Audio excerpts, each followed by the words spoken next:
Everything, everything gonna be all right this morning.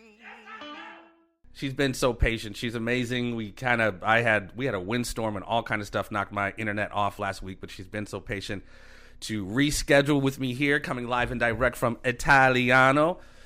Buonasera, Miss Tera Patrick. How are you doing today? Hey, I'm great. How are you doing? Every day above ground's a good day. I cannot even begin to complain. Just coming off the holidays and all that good stuff.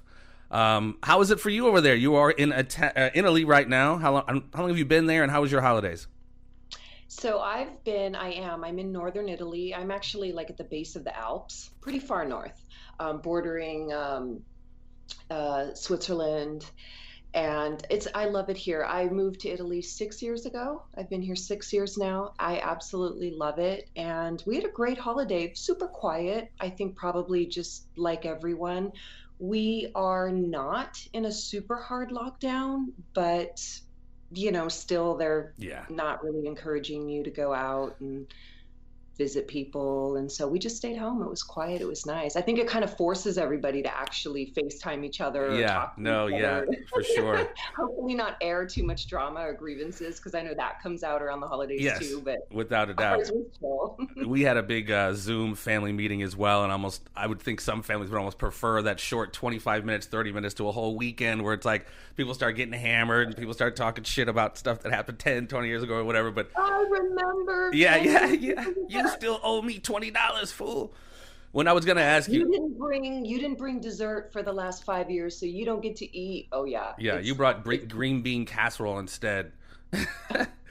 But I mean, obviously, this is not necessarily the political show. This is way more lighthearted. But I did want to ask you how things are going over there. Obviously, this is a global situation, and I guess you kind of answered it. But kind of overall, is that kind of the thing? You guys aren't necessarily hard lockdown, but there is kind of a please stay home if you don't have to go out kind of thing. Well, we were. I mean, Italy was the first country that we experienced a true hard lockdown back in March. And I will say, it's funny. I mean, I'm happy to go in and out of politics or have political Tourette's, if you want to call it. But I mean, I left the US 6 years ago, so I was actually going back and forth because I still, even though I've retired mostly from the adult industry, it's crazy, it's bananas. It's been like 14 years since I've been in front of a camera. Time just seems to go like which can be a good or bad thing in entertainment. I'm not sure. Sure. But I wanted to come to Italy because I've always loved this country. I really didn't need to be in the US anymore per se, because I wasn't actively working in the industry. And I said, I've always wanted to live in Europe. There's such a huge cultural difference. And I wanted to raise my daughter over here. I just kind of wanted a different quality of life. And so I still have strong ties. Obviously, my family's in California. I also have family in Washington and in Nevada. So I do get back about 2-3 times a year. Cool. And I think one of the hugest differences, of course, in how globally, we've handled this COVID situation was that Italy right away, hard lockdown. Yeah. We stayed home for 3 months. Stayed home. I mean, I was still talking to friends back home and they were like, what? No, I'm out. We went to the beach. We're at parties. I'm like, it's coming. We're home. Yeah. Yeah, and I do remember, God, like I said, time flies. I do remember Italy, was definitely one of the most hardest hit, obviously in the more elderly community. But yeah, it's been crazy, man. It's absolutely been crazy. Again, we don't want to go too far down that rabbit hole. I'm sorry, go ahead. No, I didn't mean to, but I was going to say it was, I found it to be kind of nice. I felt safe.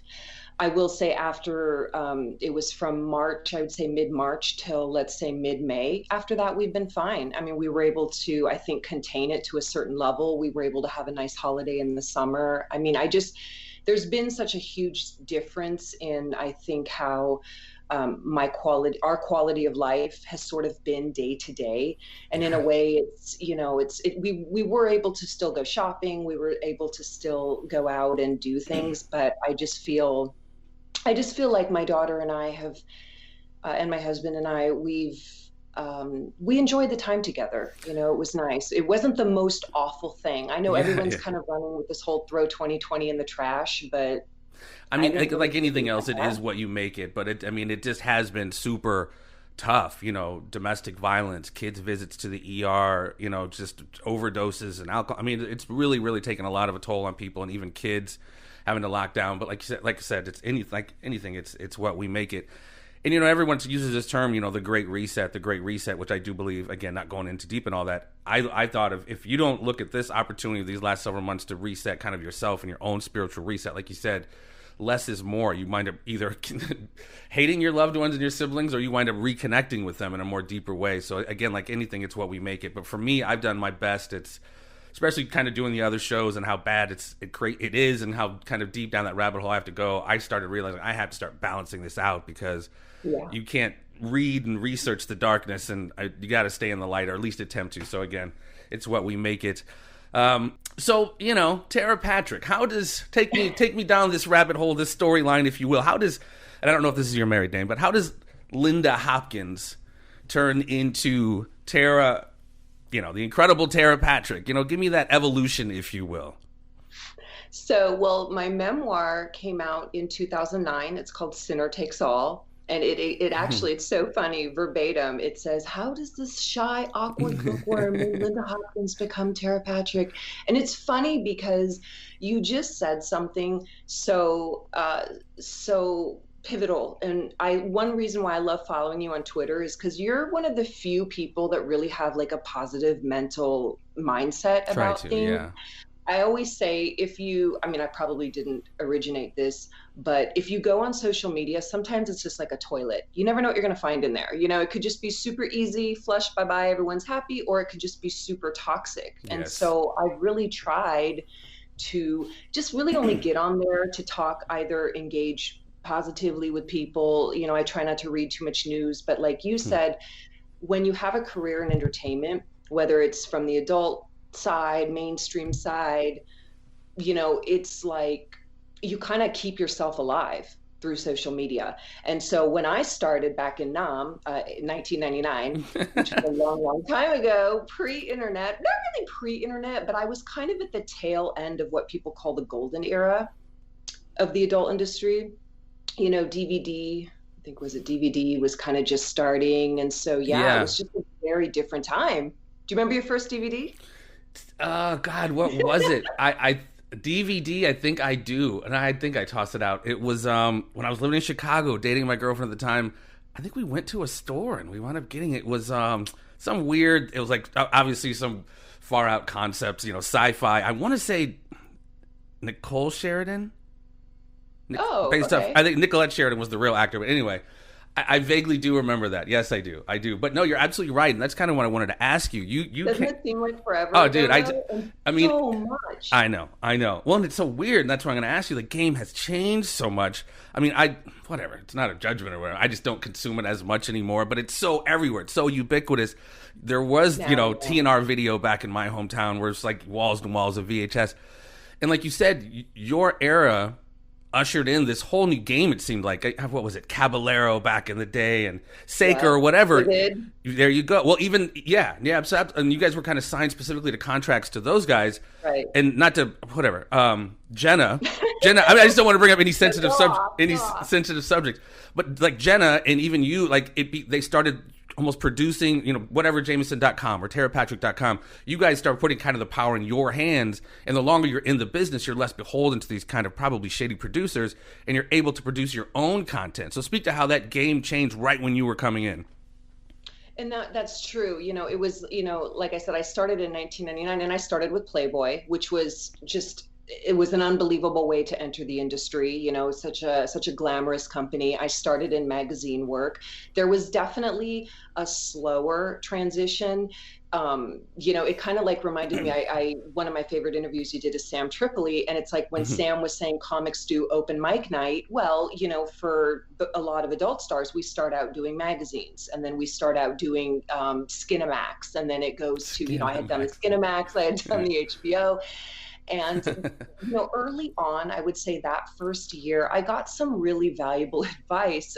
I lived next to an attorney, and she was a young attorney. She'd actually came over from Senegal. We lived in the same apartment complex. late night conversations, bit of wine. I told her I was going into the adult industry. I had just posed for Playboy. I was thinking of going down this road. And she's like, listen, I'm going to give you some really great advice. You need to change your name. You need to trademark your name. Branding is going to become really important and essential to you. And I really, this is something that I preach to the up and coming girls and guys that come into the industry today, because as you said, I started my own production company. I started, I used the money that I made on the road, feature dancing and stripping. I rolled that into producing my own films, owning them outright. And now that I've been retired for 14 years, all that money's mine. All of that content is mine. So kind of like you said, from 1999 till 2006, I just worked really hard producing my own content.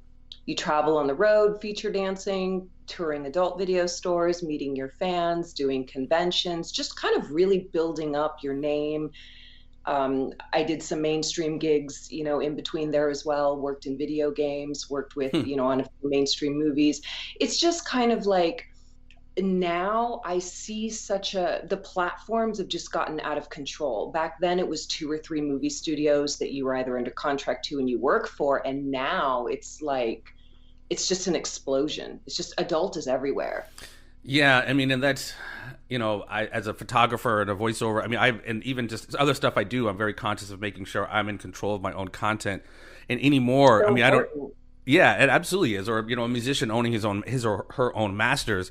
And it's just, there's so many sites right now out there. And like you said, what's that process of remaining diligent so some of your stuff isn't just out there? Do you have somebody, or do you kind of, for lack of a better term, kind of log and see what's going on to make sure your stuff's just not out there for free? Because, I don't even know who the hell pays for stuff anymore, because it's so everywhere that's free. You can just punch in Tera Patrick or whatever name and you just festoon with hundreds of videos. How do you monitor that so you can make sure you keep your pockets full? Well, one of the ways that this is always the double-edged sword of being an entertainer. It's, do you entrust a manager? Do you entrust someone to do this for you? Because that's a slippery slope as well. And I've been down that slope twice. Yeah. Very early on in my career, and I talk about it in Sinner Takes All. It's one of the first few chapters in my memoir. I talk about how I was in a terrible contract. I had signed on the dotted line. I had basically essentially kind of given this studio the ability to exploit my work, like in perpetuity throughout the universe, and my name. And that has to be pretty common, not just in the adult film, but like music, and especially music, or especially you're young. These guys are like, no, this is the standard deal. You're like, oh, okay. You don't know. That's the thing. You're so young, well, I was 23 at the time, but that's the thing with a lot of these artists is, and I see this, and we see this now with different artists, right? We see this with YouTubers. We see this with young, hot people who are a hot commodity, who just want to be famous, who just want to get their name out there, who are promised, all this stuff. And then you meet someone who you trust, or you think you can trust, who you think has your best interest. And they tell you, oh, sign here. It's just so we can get you paid weekly, and you don't read everything. And, oh, you don't need an attorney. You don't need a lawyer. And you're just like, this is so awesome. And everybody's just really, you're also living this life. Yeah. You're making more money, or you're starting to make more money than you ever did at your first job or any job. And really, that especially in entertainment, it's so easy to fall into that trap of someone driving you around, someone doing your makeup and hair, a photographer wanting to shoot you. It's just like, everything's amazing. And so from that experience, I spent a solid year in litigation. It was horrible. It was awful for me mentally, spiritually, physically. And I remember on Christmas, funny enough, after we had, we settled the lawsuit and everything, I remember telling myself, okay, Tera, you're totally responsible for piloting your ship, piloting your plane. Absolutely. If you don't do this, you're totally not going to retire. I'm not trying to sound like a valley girl right now, but I was totally in this mental space of I have to keep myself, I have to cover my butt, basically. Yeah. Well, and becoming your own advocate, again, that's, unfortunately, a lot of times you don't know what you don't know, especially when you're younger. You almost have to go through that trial of fire to be like, okay, here's what not to do. So, that's cool that you can even kind of give that advice to, other actors, other artists, other people, coming up. But I mean, I can only imagine that story has to be a little bit of everywhere. I mean, just Hollywood, just producers, period. But I mean, I don't know. Not to. I'm sure there's lovely people in the adult industry that are willing to take advantage of a young, hot, whatever their enter name, man or woman. So you got, like you said, got to cover your ass. Well, I didn't mean to interrupt. Sorry. No, I'm sorry. That's why I don't want to say defensive. So many outsiders, especially journalists, especially mainstream media, especially, there's always that porn is so degrading and, porn is so, it takes advantage of girls. And listen, I have seen way more exploitive contracts in wrestling, athletes. I've seen musicians I've had friends sign away their publishing. This is their gold. I mean, and like you said, it's funny because I remember 3 months into this litigation, I can't for the life of me figure out, it was at a restaurant somewhere in Hollywood, and I was having my moment with my friend, oh, I'm so stupid, I can't believe I did this, I'm never going to work in this town again, and just having that whole my life is over moment. And there were two guys sitting at a table adjacent, and he was a fighter, and he said, no, he said, I was just like you. I signed a horrible contract with an unknown, a huge agency we won't say, but he said, and he took everything. He took all of my earnings. I made $2,000 a month. He was like, I didn't get any of my merch. He was basically essentially saying it's so easy to sign away your power when you're so focused on training.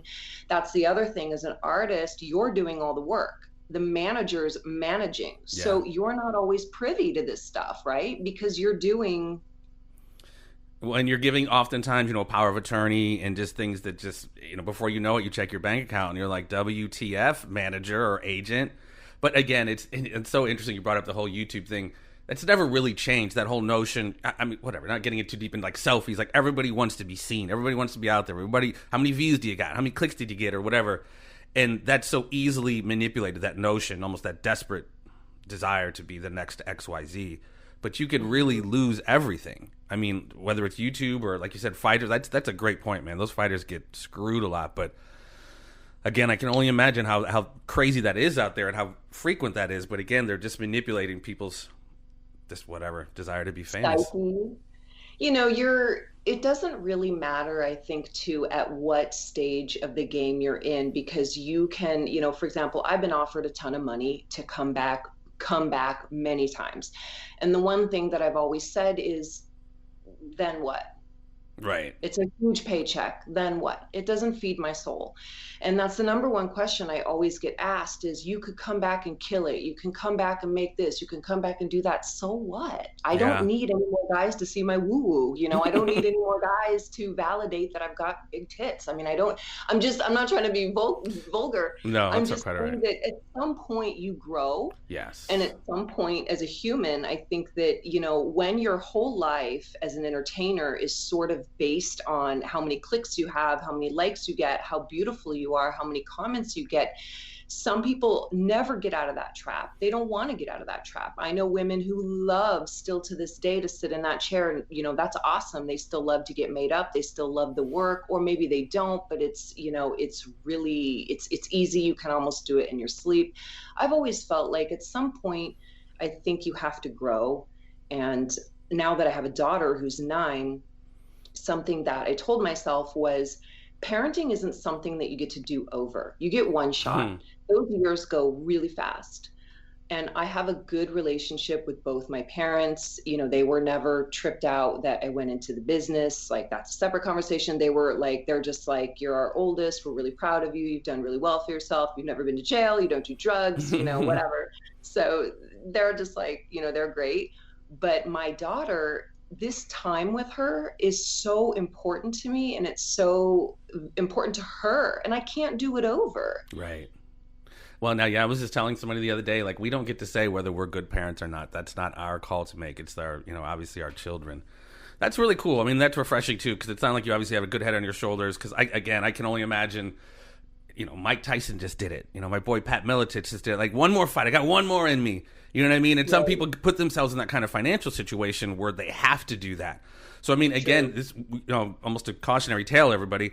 Like they say, make sure your paperwork is right. Don't let these people take advantage of you. Even, like I said, whether you're a movie star, whether you're a whatever. I mean, down to these YouTube kids. I mean, there's I mean, I've seen it. These kids now playing video games and getting paid by these companies to do this and this and this because they got 1 million views or 1 million subscribers, and it could get dangerous. Like you said, it's a very slippery slope. It's also, I think, so important for your, we talk about athletes being a perfect example. You have a shelf life. How many times can you get hit? I look at some of these NFL players. I actually did a benefit. That's the one great thing I've always said about my job. I mean, I've done benefits with Boys to Men. I've worked with like so many different people on so many different scales, and that's probably the most incredible thing about being, having been in the industry, is I really I have a lot of gratitude for my fans and, take beautiful pictures and do what I love. I can remember doing this benefit for these NFL players, and it blew me away. It blew me away that so many of them had concussions, and they had these horrible injuries, and they were just destitute financially. You get accustomed to living a certain lifestyle, and it was just, here we are, all entertainers, but just in different facets of entertainment. But there's so many similar stories. Oh yeah. And I remember one of them, he was just cracking me up because he's like, yeah, I'll bet I could do movies. I could do some of those positions because some of them are kind of like football. It was just hilarious. Like, I was just like, he's like, what about you? You got a few movies left in you? And I was like, no. But, it was just, it's kind of like, I didn't want to leave. I wanted to leave on a high note. I didn't want to leave not looking my best. I look back on my body of work, and, I can honestly say there's nothing I regret. I was never forced to do anything I didn't want to do. I didn't do anything I didn't want to do. And I think that it's really important for your spiritual, as you move on and you pursue other things, whether it's school or whether it's just another part of, your career, that you end things in a way that you're okay with. That's really important. You had mentioned in some of our offline transmissions that you're in school. Are you currently in school, and what are you in school for? I am. I'm studying food science, food chemistry. Before, I actually had planned to work in a pharmacy here because I wanted to go into beauty chemistry, but there really isn't. I think, especially with the way and the direction the world is going now, I've always been fascinated by medicine, but more on the holistic side. Yeah. Just using herbs, using oils. I'm a huge advocate. I'm a huge fan of natural medicine. My mother's Thai. She was born and raised in Thailand and came to America. Both my parents immigrated to the US, actually, and I grew up very both. My mother was vegan and Thai, didn't speak a word of English. So that was hard because my friends were like, can't your mother, can't she talk normal like the rest of us? Why does your house smell like fish? What are these strange oils on your counter? Yeah, we get into the... I'm sorry, go ahead. I didn't mean to interrupt. No, but I was, you're so ashamed. I was so ashamed, of her when I was young. And now I look back and I'm like, you put those tie wraps on, Mom, and you do those kung fu kicks on the front yard, But as a kid, I was like, Mom, please, please. That's cool. As we get older, we appreciate that. And we talk about that all the time on the show. And that's so interesting that you're into, like, holistic food. Let food be thy medicine and medicine be thy food. I believe it was Hippocrates who said that. So, I mean, we've seen some of these documentaries now, Food Inc. And just, we, almost like I was saying in the beginning, how we're just so toxified with so much around us, especially our food and our water and our air, but specifically our food. What are you finding out? I mean, is it as bad as we all hear that it is? I mean, just from the level of processing to everything being, pesticide sprayed and irradiated, or just so lack of nutritional value and sustenance in our soil. Sustenance. Yes, absolutely, and especially our soil. So what are you finding out? Lay it on us. No, well, that, and also just as we're breaking down, different ecosystems, I mean, just food chains, just food supply. And, I will say, going backwards and forwards, one of the reasons why I wanted to also live here in Europe was living here in northern Italy, where I live. Now, I'm about 5 hours from Rome. I'm 4 hours from Milan. I'm really deep in the north, Nice. Deep in the Dolomites. Alps. And so it was really important for me to kind of live this slower pace of life. Something that was getting hard on me living in LA was everything I was having to do. Like I had convinced myself that everything needed to be bio, gluten-free, air-free, oil-free. Like it was just nuts. Everything had to be from a particular market, wrapped a certain way, processed a certain way, because you just, like 1 week you're supposed to eat kale, the next week you're supposed to do an enema with it. I mean, it was just Right, like, right. Yeah. you don't let your kids play with these kids because they'll get this. I mean, I think the last school I had looked into for my daughter, mind you, it was a private school, they wanted 50 different vaccines. I was like, she's 3 years old. I mean, I know. this is bananas to me. So I felt like, okay, I'm going to cross the pond and I'm going to go live in a part of the world where, you know, I can eat natural food. I mean, my daughter and I, every year we go foraging. My dad had me foraging for mushrooms when I was a kid and herbs. I just like that I'm able to share where our food comes from, and just, you know, we have planted a lot of peppers, a lot of herbs. These are things my parents did with me. And I just feel like it's such a nice way for her to learn about and appreciate food. I feel like Yeah. food is something that we really just take for granted.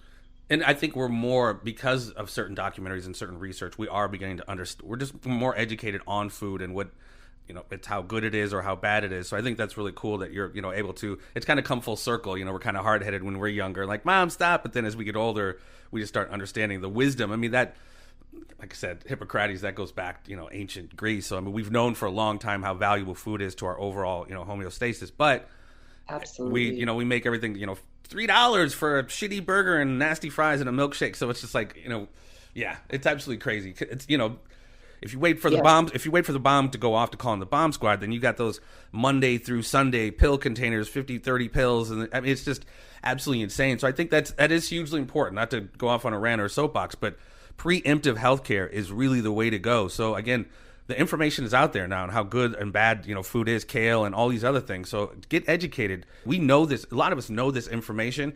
It's about valuing ourself enough to make that choice to, all right, maybe I'll eat this bad thing every once in a while. But again, like everything else, it has to be a balance. So that's really cool, man. That's a cool story. And then your daughter's going to be nice and healthy as well. I hope so. Well, and I think it's a lot of information to take in. Like I'm having to study organic chemistry now, and I'm just like, okay, I barely remember this from high school. Like it's so much, you know. I feel in a way, you know, deciding to go back to school in your 40s it's hard. I mean, it's also, I don't want to say it's hard like in an impossible way, but it's really like it has to be what you want to do. Yes. There's days where, you know, like you said, you know, you have kids, you got to figure out a way to make money. You've got so much else on your plate, and then having to crack open books and study. And mind you, like we learned all this, you know, years ago. So some of it is a bit repetitive, but I do love living, you know, a big part of this has to do with your community as well, because I have friends, you know, like I said, living in LA, it just started to become impossible. I remember I would leave the house and I'd already have spent maybe $150 because you're drinking these organic juices, you're drinking this, you got to find the gluten-free coffee, or someone can't eat here. And it's just like, this is bananas. Let's just eat a banana. Yeah. A plain raw banana. It doesn't even have to be organic because it's got a peel on it. I mean, and then people are like, no, but those peels aren't organically sustained or fair trade. I mean, it's just so nuts. Well, and that is kind of one of the downsides I hear about people who try to do like strictly organic. It's not cheap. It's definitely not cheap. But again, either pay for it now or pay for it later. So like, you know, which one would you want to pay for? But yeah, I mean, that's really cool. People don't think that too. I think that when it comes to health, we kind of live, and I've been guilty of this at certain times, we live by, well, until something happens, I probably shouldn't worry about it. I feel fine. I look fine. I think that society has obviously also gone through many phases of what the standards of beauty are. So there's a lot now going on, especially with models and influencers that are saying, eat 10 cheeseburgers. Thick is beautiful. Be thick. Well, okay. Thick is beautiful, but we also don't want our cholesterol to be 350. So, you know, we maybe don't eat 10 cheeseburgers, but, you know, let's, you know, balance the good and bad fats. But I think too, everyone, you know, we're starting to live in a society where it's very hard to educate without feeling defensive, without feeling overwhelmed. You're talking about the cell food, or on a cellular level. And I can remember when I first moved to LA, I had a neighbor that was Greek, and I used to crack up because he used to have these drops. Then he was like, "It's cell food," and I was like, "What? How can you have cell food?" And he told me about the oregano oil, and I've been taking oregano oil for years. But yeah, it's like you're saying, it's things that are passed down to us, things that we remember, things that, like you said, what's the most important thing you can have? I think it's health. Without a doubt. I always use Steve Jobs as an example, because I say this man was too sick to stand up and proudly unveil his iPhone. He was dying when he unveiled that.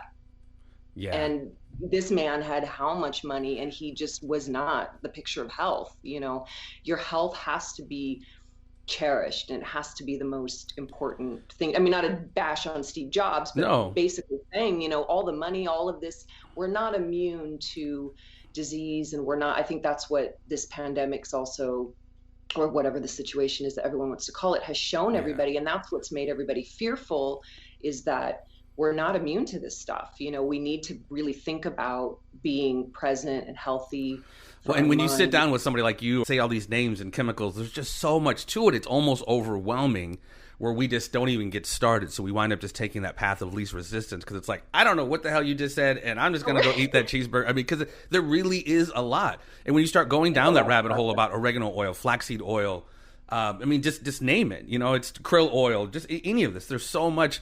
I love listening to Joe Rogan and Dr. Tera Patrick, and she was just like talking, and like all of us, everybody's kind of, what does he call them? Polymorphisms. We're all deficient in different minerals and stuff. But she was like, vitamin D. I mean, she would just run down this list of how these very simple things are so essential for our health. Yeah. And it's really not.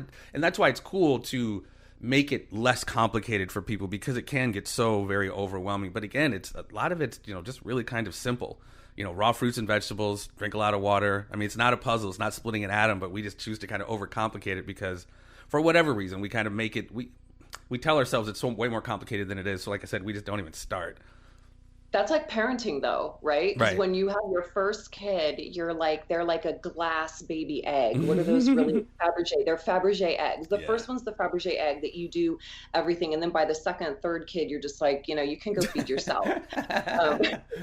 But, it's like we overthink so much. And I remember when I was pregnant, like everyone, what are you having? What are you having? I'm like, a child. But tell me, is it a boy or a girl? I need to know. And I'm like, it's my baby. I don't want to know. I don't want to find this out. But you need to go do it. You got to go do these 4D, 5D, get the head examined. And I'm just like, this is just nuts. I mean, I need to know what color diapers to buy you. Just bananas, all of the overthinking that goes into. Yeah, without a doubt. Without a doubt. We tend to do that. But again, things are sometimes way more simple than we kind of make them out to be. Well, it's cool. You've clearly, and I guess we kind of alluded to this earlier, whether you're an athlete, an actress, an artist, it's difficult, fighters even, like my boy Pat Miletich, he's having a better time at it. Obviously, he's an announcer and this and that, but making that transition for however long we're doing something, 5, 10, 15 years, some of your contemporaries, specifically in the industry, and again, you kind of already alluded to it, why is it some people are in that industry have, again, or any industry, why do you think people have that inability or it's so difficult to turn the page? With athletes, I get it, man. Have you ever walked out to a stadium yelling your name and you're the champ or whatever, or, the highs and lows or the highs of any industry where it's just hard to walk away from? In your circle or in just, an extension kind of to the world, why do you think people have so much of a hard time, like you said, when you just change and it's not you anymore, but you might have to for financial reasons or whatever? What do you see as the big hindrance for people turning the page? There's two huge hindrances, and funny enough, they're on two very opposite ends of the spectrum. And I'll start with the downer first, and it's the stigma. You are heavily stigmatized after working in this industry. It's very hard I can't go anywhere without, people know who I am. I will never not be Tera Patrick. It's not like you can do hardcore porn and people just, everyone knows who you are. But they know you in a different way. When you're an athlete, it's like they don't see your wee-wee, I guess, unless you posed for Playgirl or you did an OnlyFans or something like that. But, adult work is really stigmatized, and it's really hard, I think, for a lot of women especially to go into, let's say, an academic environment, even a normal environment. I could never, I don't know if I could work at Trader Joe's. I don't know if I'd want to work at Trader Joe's and have to deal with Asian Hookers 5, best movie ever. I mean, I'll tell you something funny. I've been retired from shooting adult movies for 14 years now. That's a long time in entertainment, a long time, but I still do very well in the Google searches. And I'm not saying this from any point of arrogance. No, I'm just saying the reality is that I know my name is still Googled. I still have a pay site. I do have an OnlyFans. None of this, I always told myself I could cut it off, but why? This is going to follow me around forever. I can keep profiting from it, no big deal. But the funny thing is, I now have fans that are younger and younger. And some of the things that I hear now are like, so when I'm like, we're going to say 18. Please. You're not going to tell me how old you were, because when they tell me, I'm just like, it's bananas. I mean, they're so young, some of them, when they get online. But anyway, the point being, it's just something that never goes away. And so it's really hard to make that transition into a civvy or normal environment. Also, a lot of women, what guy is accepting of their ex being a Vivid girl, or their ex being a Playmate, or you really just have to find. My husband's a defense attorney. He'd had no idea who I was. That was another thing for me, was living over here in Europe, living over here in Northern Italy. It's a very different culture, and I haven't felt if anything, if I get recognized, they're very family oriented here. They leave me alone with my family. They're just like, hey, but no one's ever bothered me. I've never had any issues. My husband was like, okay, whatever, I mean, he deals with criminals and hardcore stuff. So for him, this was like, you're not shit. But I think the second one is, it's very hard to find something on par with this type of money. And the work really isn't that hard. I mean, for an uneducated girl who's just gotten out of high school at 18, to make $1,000 a day shooting, pretty pictures or nude pictures, or shooting, a scene, what else could she do? She'd have to have a degree. She'd have to have, so it is. I think it's really hard for a lot of people in general to turn the page when they've been exposed to money and travel and lights and glamour. And I think the validation, the constant validation of being told you're pretty, being told that you're hot, just all these things. I think it's really hard for people to let that go. Sorry if that was. Well, no, that's all right. But again, to the evolution of the whole industry, it's kind of like, on set working for asshole producers, that could leave a really bad taste in your mouth. But now with technology being so ubiquitous, you literally can start producing your own stuff with an iPhone or having an OnlyFans or whatever. So you guys are so much more masters of your own destiny now, and the money is still there. I mean, I don't know how much it would differ from like old school or whatever, but it's, almost if it ain't broke, don't break it kind of thing. And again, with you guys being more masters of your own domain, like, why not do it? I mean, obviously you set your own boundaries or whatever, but I think technology and, these apps, it allows you to never even have to step foot on a set necessarily. And it's like, why would I, these guys pay me $1,000 to take pictures of my feet. Why would I not do this? Exactly. Well, or even interact, like you said. Although I think that, one of the differences has been, and this can be argued, in any facet of the industry, is a lot of producers and some of the old school, photographers, people that I talk to, they always say beauty used to matter. You used to have talent. Now anyone can pick up an iPhone, they could shoot anything, upload it, and there you go. And this is true, like you said, photographers now pay to put their work into certain publications or pay to put them on certain platforms, where before it was like you had a production. I can remember budgets. I can remember there was so much that went into actually shooting a model, getting credit for that work, going to a nice location. Now it's like we need 5 sets of 4 different girls. I mean, it's just like, well, and again, you guys, I mean, with you guys, you being, so popular in the business, you guys kind of were like the last ones of kind of iconic status, because now it's so oversaturated. I mean, it's just like it's hard really to be special in an ocean of feet pictures or whatever it is. So I mean, or, only so many feet you can. I found that so weird. I worked somewhere and these girls, they were saying, I don't know the name of it. It's like, it's basically kind of like an OnlyFans, but these guys are paying these girls like crazy money for their feet. And I thought they were joking at first, but then they like showed me the little account or whatever. I'm just like, that's crazy. People are freaks, man. I'm not judging it, but it's just like, damn, I thought I was a freak. People are like, nah, grease up your feet for me. It's like, what the fuck? All right. Like, whatever. Like you can type with your feet and make extra. It's so just weird now. I don't know, man. Maybe I'm just getting old. Like, can we just see a nice, wholesome missionary position? Like, what's going on here? But going back to what you were saying about, I remember it was I want to say it was maybe After Porn or any one of these Where Are They Now? Asia Carrera was a big fan of Asia Carrera growing up. And when she got out of the game, she married a gentleman and moved to, I think it was Utah, where it's like you're really not going to get recognized because you're really in this church. You kind of insulate yourself. So I find that kind of interesting because, like you said, you guys are very popular, so it's very difficult to just go out into the world and not be like, hey, isn't that? So I mean, again, that's a part of that transition that I just find fascinating. Any sport, any genre, I think it's interesting how people can or cannot reinvent themselves. But again, like with the game changing so much, I mean, it's probably easier now, I think, to stay in it because, like I said, you're kind of in the driver's seat more than before.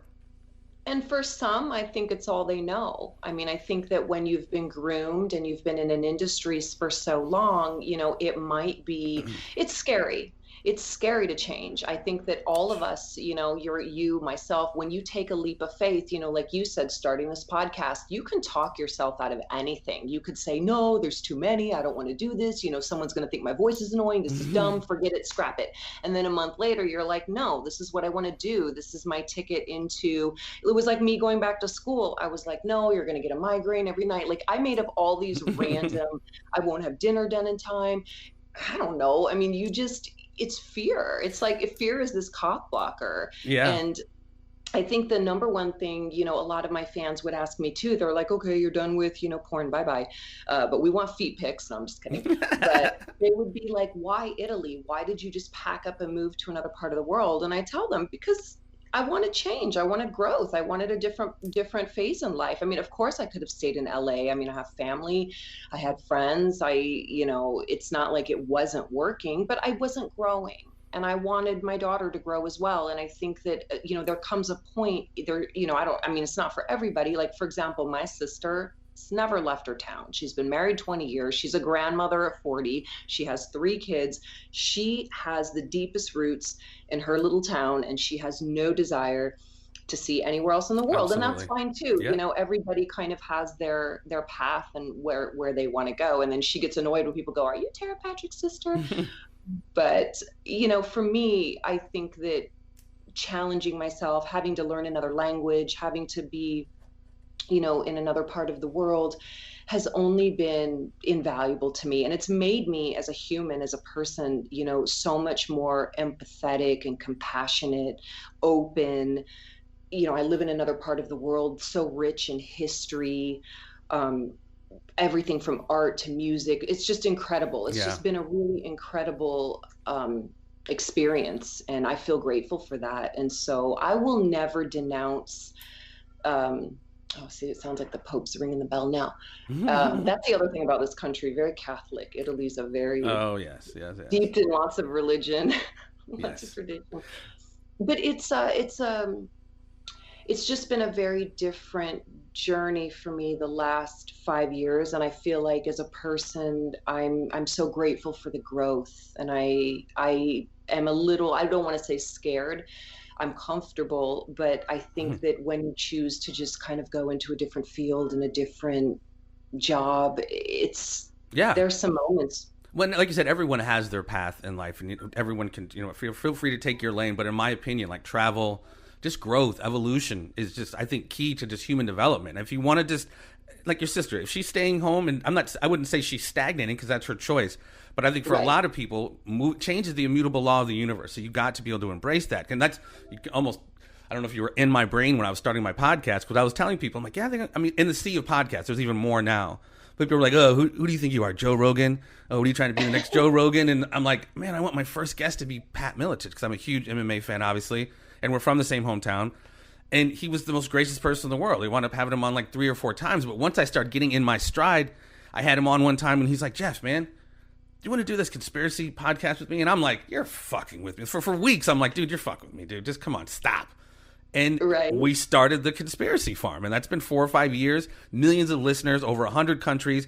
But again, I had to make that leap of not listening. A lot of us do that, man. Even if it's not our friends or family, that voice in our head, man, you can't do that shit. Or like you said, you're not going to be able to have dinner right. Just whatever that voice is telling you to not do whatever, oftentimes we follow it. And I wouldn't say I have to learn the hard way, but I learned, not listening to that voice and taking that leap. It's absolutely changed the whole direction of my life. It's just been crazy, but without, I hate to sound Tony Robbins, I'm going to steal a quote. It's in the moment of decision where your destiny is formed. And again, if you just stay fearful and never embrace that change that's coming for you, or even staying in the rearview mirror and not being able to see the beautiful shit right in front of you, it happens to a lot of us. But I think that's really cool that, you didn't let that fear paralyze you, because I think a lot of us do that, unfortunately. Well, and this is what I really try to impart on my colleagues and to other women in the industry. This has been really important for me because I know firsthand, obviously, and so many women and men, that, like you said, after porn ends, what is there? What do you do? Because I think that a lot of people simply can't wrap their head around, having spent time in the sex industry. They just don't understand it, whether you're a stripper, because the umbrella is very big. You could have just stopped and posed as a playmate. You could do porn. You could do an OnlyFans. I think that, as I said, it's so easy to stigmatize people in our industry because so many people can't wrap their head around it. They're like, what do you mean you did that and there were no feelings and it was fun and you made money? How does that work? Maybe I could do that. No, you and your husband cannot do that. It's just, it is like you said, moving to a small Mormon town, moving to, a country. Some people really fall off the radar. They raise their kids, they live, happy lives. And I think that for some people, there's just really always that fear of, there was a perfect example of an actor. I think he was on the Cosby Show. I'm not sure, but he took a job at Trader Joe's. Yeah, Elvin. I forget Jeffrey Owens. Jeffrey Owens, I think is his name. And they were making articles like, oh, times must be tough at your Trader Joe's. And I'm thinking, this guy's got a job. Right. Like, why do that to him? Who cares? Maybe he doesn't want to be in entertainment. Why even put that on him? You know what I mean? But as like you're saying, there's so much that we put on ourselves. And so I think that sometimes we stay stay where we think we know or where we're comfortable, just to kind of not have to deal. What was it, the pursuit of happiness, Will Smith telling his kid, some paraphrasing, but some people who are afraid to do shit tell you can't do it. They project their fears on you. And again, that's another thing. Yeah. And that's another thing. We're like, well, maybe they're right. And it's so unfortunate. You're right. I do remember that, the Trader Jeffrey Owens. And it's so sad. We literally are a civilization that tramples people for Black Friday sales in high school or junior high. My daughter's at they're clowning people for having an Android, not an iPhone. It's like, what? Yeah. What the fuck? What is going on right now? But, we could easily be petty. But again, transcend, man. We have to transcend these environments that keep us back. If you got to leave some family members and some friends to embrace your dream and take it to the next level, that doesn't mean you don't love them or you're not better than them. You're just moving on, man. You're just, changing, embracing change. So that's awesome. Really refreshing to hear. And I'm really happy for you and glad you're in school. I was going to keep you a half hour, and here I am keeping you almost an hour. Oh, it's great. I'm glad we got a chance to talk. No, absolutely. Thank you. I appreciate you taking the time. Any social networking, where can we find you? I know you're a little bit of everywhere out there. Where can we track down what you're up to? So my official website for 20 years has been terapatrick.com, and I write a blog on there. I have my archive of content on there, everything new, old, and in between. I write on there, and every time I do a podcast or anytime I do an appearance, it's on terapatrick.com as well. And yeah, thank you. I'm grateful. I'm so grateful for the fans. I enjoy meeting new fans. It's hard. I've spent the last few years actually just doing appearances. Like I said, I did a gig with Boys to Men in Japan, and I've done, just all kinds of gigs. I like doing gigs, and it's fun to just be with I love Comic-Con. I've done Comic-Con. I did it in Mexico City last year. So I'm really grateful for the travel and all the experiences. And that's something that I hope I'm hoping that next year we get back on the road and travel, because I enjoy that so much. I enjoy meeting people and just being in different, like we said, just being in different environments and sharing stories, and it's fun. Well, Tera Patrick, it's been awesome. You're a good people, so I'm very glad we were able to take this time. And obviously, we were welcome back anytime. Ladies and gentlemen, this has been the great and powerful and mighty Tera Patrick here on It's Me Speaking to You. Peace and so much live, guys. Stay tuned. As you know, there will always be more. Peace.